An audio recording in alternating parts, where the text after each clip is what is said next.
嗨，大家好，我是躺平叔，今天是2026年7月17号。这一期咱们聊一聊6月份的社零数据，再聊一聊野村证券对咱们整个的消费它的一个看法。最近国家统计局7月15号公布了6月份的社零数据，正好近期野村证券在2020年中期举办了2场中国消费与零售行业专家闭门访谈电话会议。这个野村证券跟他们经常会在定期的召开这种访谈或者是叫闭门会议，他会邀请什么电商、航空、在线旅游这些资深专家，对各种宏观数据进行极具冲击力的微观拆解，就是各行各业的专家就各行各业的一个情况进行分析。所以我们今天也来看一看，到底消费、零售这些东西到底怎么了。在过去很长一段时间，我们习惯了用高歌猛进来形容身边的消费市场，只要打开手机，铺天盖地的都是高大上的新闻 ，AI 新零售、即时零售、消费升级。但如果你在2020年的今天走到大街上，或者跟身边做电商、做实体、跑客运的朋友聊一聊，你会听到一个完全不同的故事版本、含义。或许他们也会告诉你，叫难熬，或者更学术一点的2个字叫重塑。无论是含义还是难熬还是重塑，都是对一种现象的不同的一种表达。就在前天，也就是2020年7月15号，国家统计局公布了今年上半年以及6月份最新的社会消费品零售总额，也就是我们老说的社零数据。这个数据可以说是中国宏观经济消费端最权威、最直观的体温计。我们一直说数据这玩意就是参考，我们对比着看，你就知道是感觉到暖了，积极向上，稳中向好，全国人民都沉浸在洋溢在乐观向上的氛围中，还是说大家都感觉到寒意冷，所以它叫体温计。数据出来以后，各大媒体都在用非常克制的字眼进行报道，那不像自媒体说话，反正稍微叫不修边幅。所以今天我们要撕开那些冷冰冰的宏观数据上的温情的面纱，结合野村证券近期非常绝密的两场专家闭门访谈，要跟大家聊一聊为什么在2020年的盛夏，一股真正的消费寒意正在以一种所有人意想不到的速度席卷每一个人的生活。如果你是一个普通工薪族，是一个中小商家，或者是一个价值投资者，那在今天这个视频中可能会让你看清未来5年你最应该避开的雷区，以及如何在一场存量博弈的残酷的游戏里能够苟活保住你的钱包。所以首先我们来看一看国家统计局发布的最新的社零数据。2020年6月份，中国社会消费品零售总额为42691亿元，同比仅仅增长了 1%。 而2020年1到6月整个上半年累计社零总额增长也仅有 1.3%。 我们都知道一般人我们要追求 2.5%， 至少 2% 以上，但是太高的通胀，所以我们国家好像定的是 2.5%， 努力回到 2.5%。 那现在只有 1%、1.3%， 还好5月份是负的，6月份好歹是同比是正的。在疫情前，中国社零增速长期保持在 8%到 10%， 即便在前2年大家嘴里喊着消费降级，数据还能勉强维持在 3%到 5% 区间，现在想回到 2.5% 都这么难。而今天这个数字是 1%， 这近乎如一条平直的横线，意味着全中国14亿人在这个传统的618，也就是你看上半年6月份还有一个618大促，这个黄金月里消费支出几乎没有比去年增长。更让人触目惊心的细分项，限额以上零售业单位中，品牌专卖店零售额同比大幅下降 8.7%， 百货店零售额下降了 2.1%，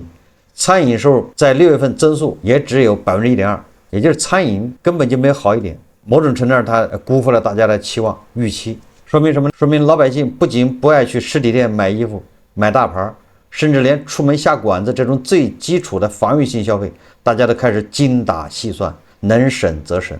也就是勒紧裤带的勒断了。可能有人会说实体店不行，是因为大家都到网上去买了呗，电商不是还在增长吗？不好意思，前2年可以这么说，但是今年又不成立了，实体店不行，电商也不行了。所以我们今天就要顺着野村证券最新流出来的2份行业专家访谈纪要来谈一谈被所有人寄予厚望全国流量最庞大的地方，也就是我们今天要谈一谈抖音电商，看看抖音的焦虑。不要以为张一鸣他不焦虑，618抖音到底经历了什么？现在这么静悄悄是吧？今年没有任何宣传618，好像没有发生一样。在很多人的印象里，抖音电商是不可战胜的，算法无孔不入，主播声嘶力竭是吧？老铁们再来一单，老铁们上链接是吧？消费者疯狂剁手，但野村证券的行业专家在闭门会议中给出了第一句定性，给所有投资人泼了一盆冷水。2020年的618是近几年最弱的一次，没有之一。我们来看数据，今年618期间，抖音电商的 GMV， 这 GMV 就是商品交易总额，同比增长 19%， 这看着还行是吧？跟去年比增长 19%， 对于普通平台来说 19% 可能觉得不错，但对抖音来说，这恰恰是一个严重危险的信号，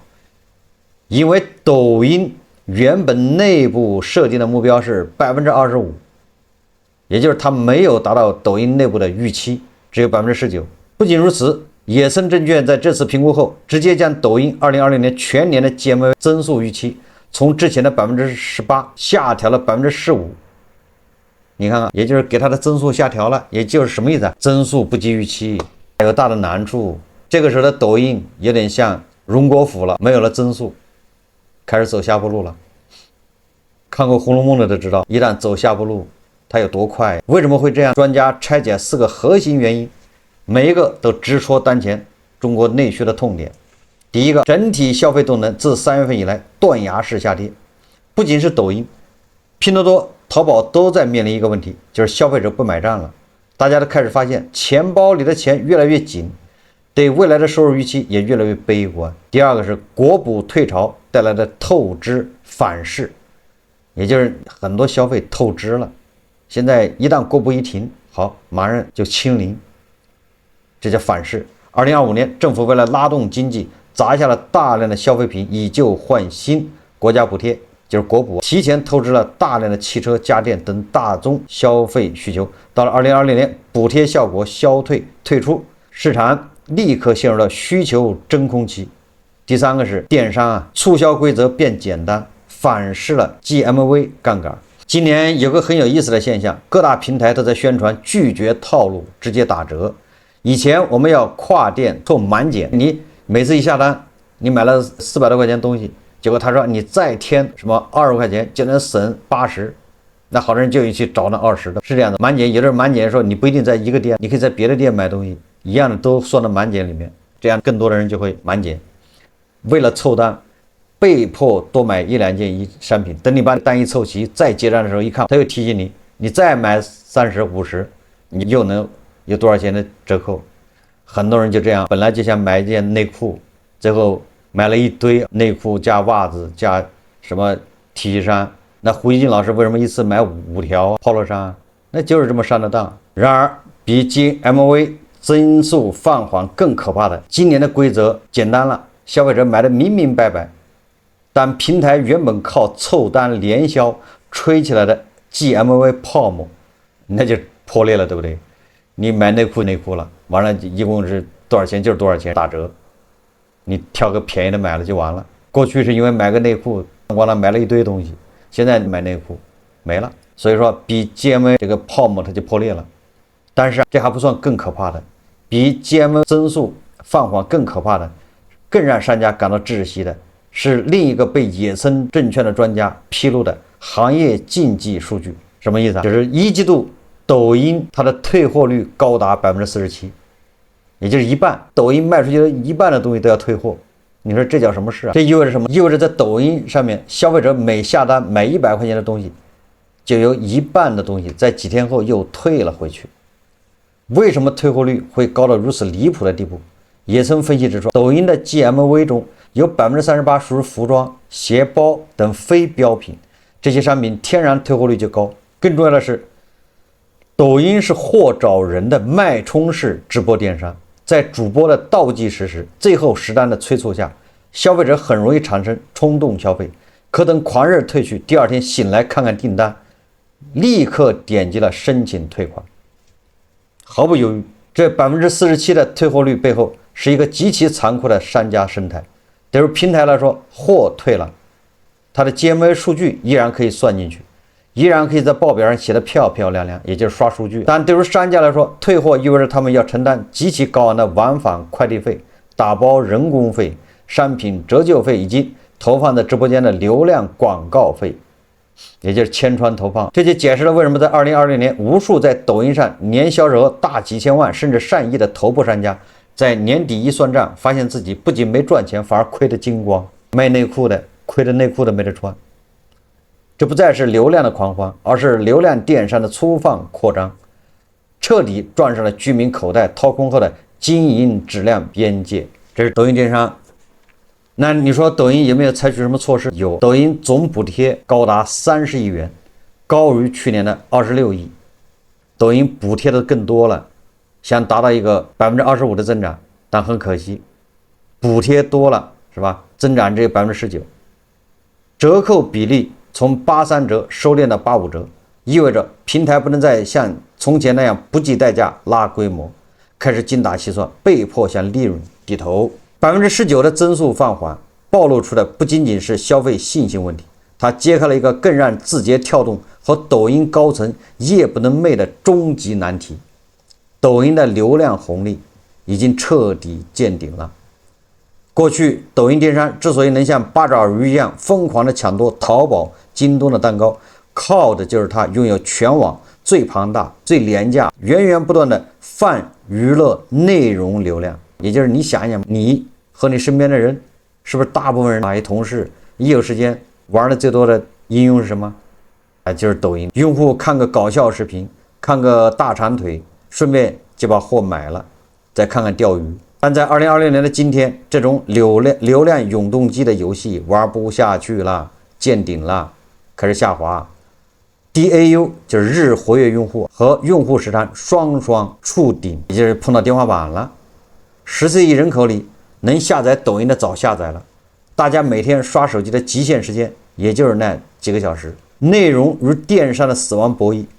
抖音内部算过一本账，如果再拼命往用户的信息流里塞电商广告，塞带货直播，用户就会觉得这个软件全是广告，太无聊了。也就是你刷10个视频里面，如果是4个是广告，你肯定就不刷了，累了。如果刷10个视频里面，他给你出来一个广告视频，那你还能忍，就这意思。如果说10个视频你就里面塞了4个广告，那用户很有可能就卸载，或者是玩快手去了，或者是刷其他的，这叫伤害内容生态，破坏内容生态。如果不塞广告，商家的流量费用变贵，平台的广告费和佣金就做不上去。这就是抖音现在面临的流量困境。我说了，自媒体就是内容焦虑和流量焦虑，实际上平台也一样，内容焦虑和流量焦虑，平台都这样。流量不再是免费的甘霖，而成了稀缺的重税。这种流量红利见顶，增长不及预期的焦虑，很快从宏观财报传到了每一个具体的打工人身上。最近在慢慢等各大社交平台上，关于抖音内部大裁员、字节跳动组织架构调整和人员优化的消息传得沸沸扬扬。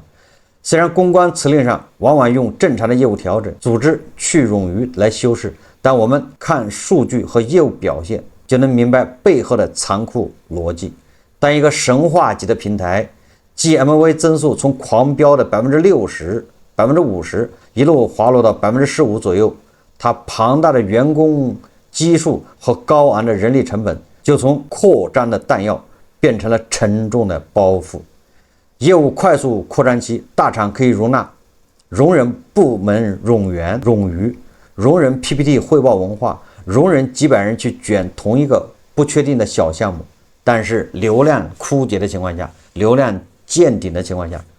即时零售、小时达缺少线下仓配整合能力，难以带来新的爆发性增量。AI 工具杜包对 GMV 带动，目前只有区区的2个百分点，还撑不起一条新故事线。就是用户玩豆包，用豆包，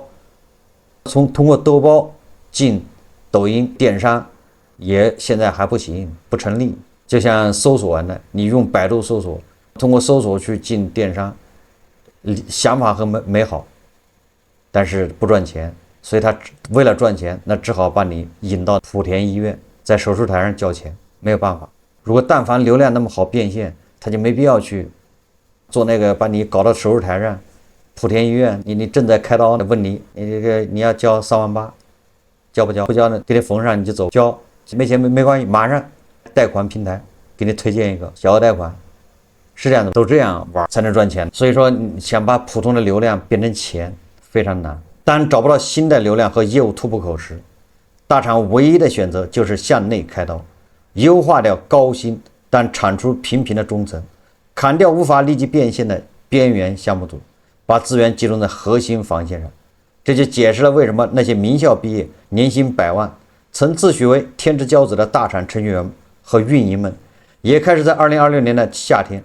感受到了职业生涯中未曾有过的寒蝉效应。这已经不是流量的狂欢，而是流量红利见顶以后，流量电商的粗放扩张，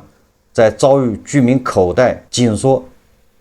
退货率飙升之后，彻底撞上了经营质量的生死边界，也就是抖音终于摸到了它的天花板，后面那就是走下坡路，像美国那样要走下坡路了。美国的下坡路是世界上最长的下坡路。当然了，我们不光是抖音只是一个缩影。那抖音都不好过的时候，实际上京东、阿里、美团、拼多多他们已经难过了很长时间了。不光是这个抖音电商有问题，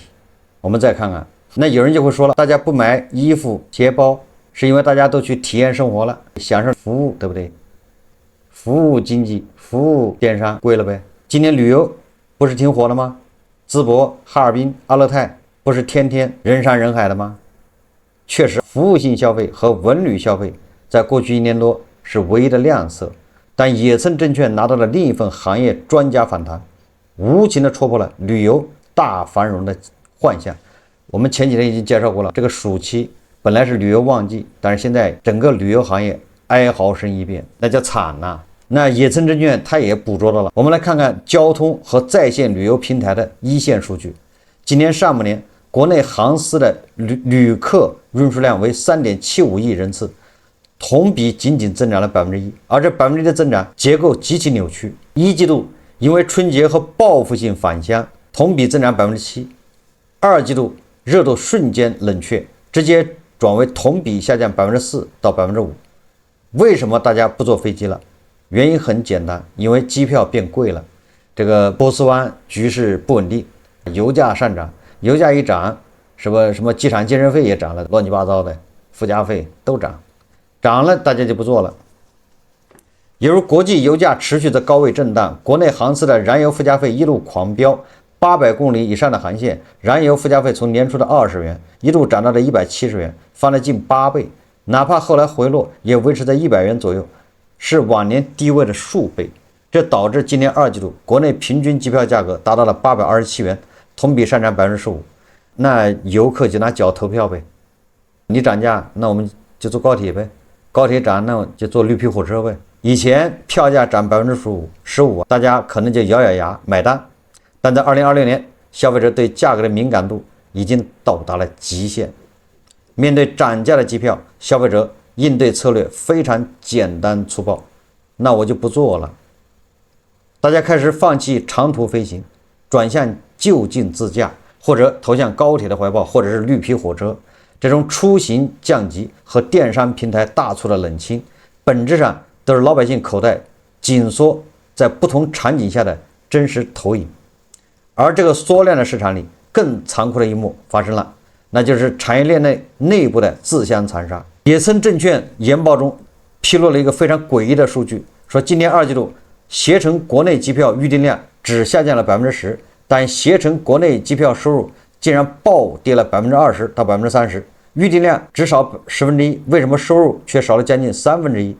这就是野村证券的专家揭示了深层的真相。当行业蛋糕不再变大，甚至开始缩小时，行业上游就会开始掠夺下游的利润，那就是看谁有话语权。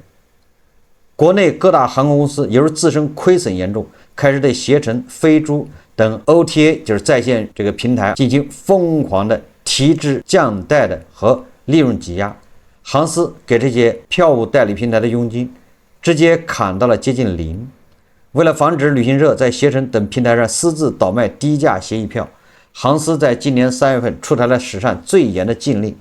只要发现违规销售，每张机票直接罚款2万元。航司的算盘打得很精，他们想把所有的游客都逼回自己的官方 APP、官方小程序去买票，这样就能省下给携程等渠道平台巨额服务费。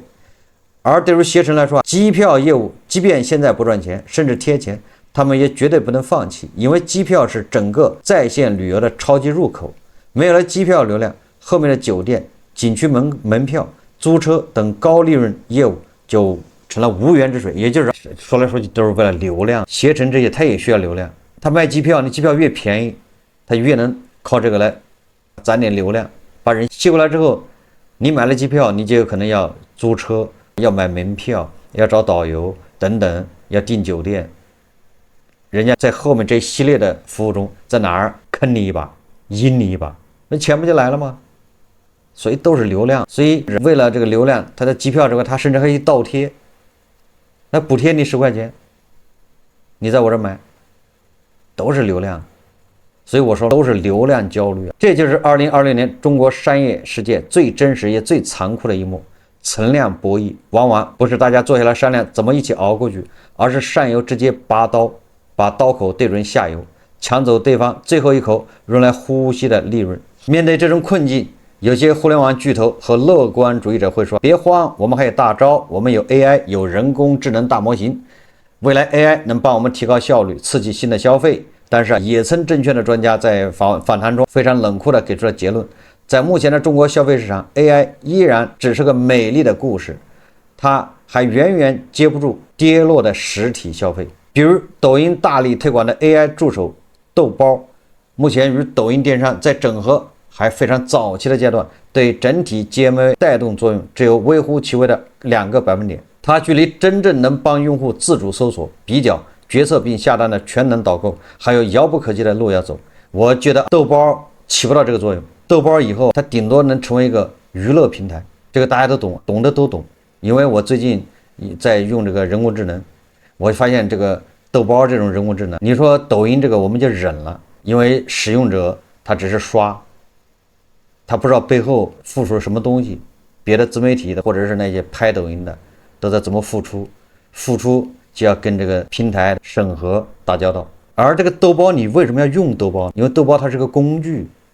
你在用工具的时候，工具帮你审核了，说你这个不行那个不行。你说我就问一下这个刀子怎么用，他说那刀子那是可犯法呀，不好意思拒绝回答。这我就是举例子，他帮你审了，他说你这问题我不帮你回答，或者有结果我也不告诉你。我很难想象说真正的说你想通过掌握知识或者想干啥的人，他会去用豆包。所以豆包最后变成一个娱乐产品，而且还定向投喂，以确保出来的任何内容都是不违法的、合规的。那这种是非常大的一个压制和钳制，思想的钳制，它怎么可能导致别人去用？所以指望着豆包上面翻身，那简直是做梦。豆包我相信对字节来说一定是个赔钱货，大量的往里扔钱，但是不会有任何产出。他想收费，那你收吧，看他能收到谁的钱。他记梦剪视频东西收费，那纯粹是因为他替代了这个真人短视频，造成一个虚假繁荣。等到这个大家都在做真人这种人工智能短视频 AI 短视频的时候，大家都在卷这个赛道的时候，最终大量的人会破产，因为他 token 他都花不起，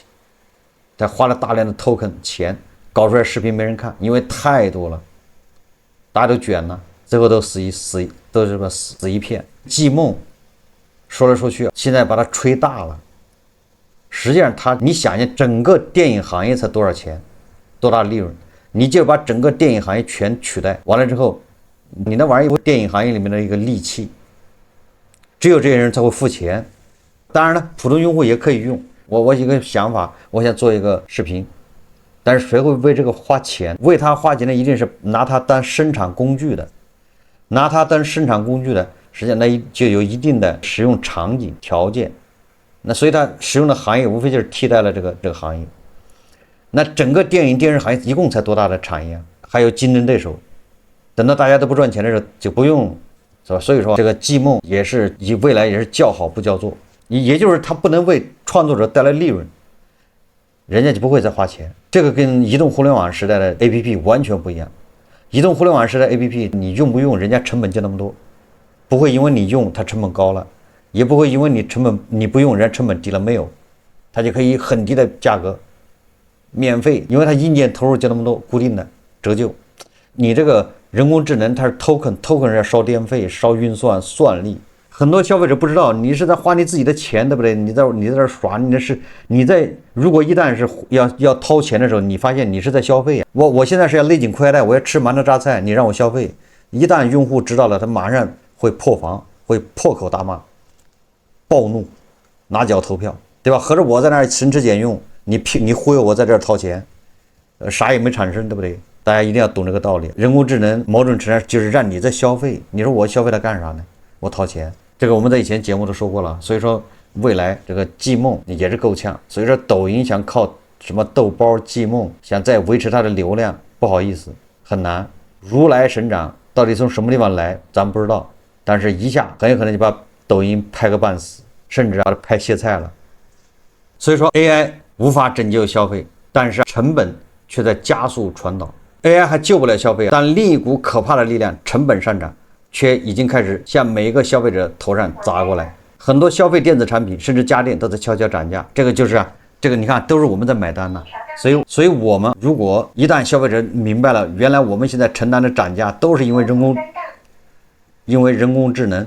那就完了。现在所有的东西涨价，比如电脑，甚至电视机，还有什么，反正跟内存、跟芯片、跟半导体、跟这个什么这些有关的，都是因为 AI 火导致他们被迫涨价，他们的成本是上升，他们一涨价，实际上我们在消费就要涨价。那实际上我们已经在开始为 AI 这种泡沫在买单了。等到这个泡沫破裂的时候，所以说这是一个极其危险的信号。我一直在说，这个人工智能 AI 这一块向上的那条腿，